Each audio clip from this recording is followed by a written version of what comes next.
ये पोको का X3 model है। पोको X3, इसमें प्रॉब्लम आ रही है ऑडियो आईसी से। स्पीकर ओके है लेकिन आवाज़ नहीं आ रही। सेट उतार लिए। ये जो ये आईसी, ये ऑडियो आईसी है इसकी। अब इसके करेंगे रिपेयर।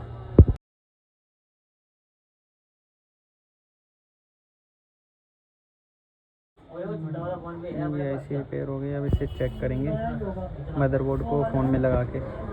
फाइनली इसकी आईसी बदल दी। अब टेस्ट करते हैं इसे, देखते हैं वर्क कर रहा है या नहीं।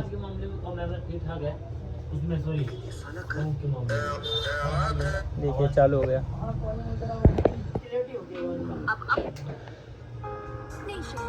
नदी पार करने के लिए तुमने पहले 3 नदी पार करने के लिए अब अपने शहर में घर बैठे पाए सबसे सस्ते।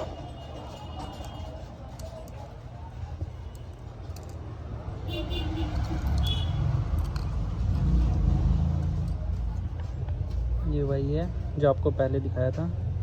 ये इसकी शील्ड है जिस पे से उतारी गई है रिपेयर करने के लिए।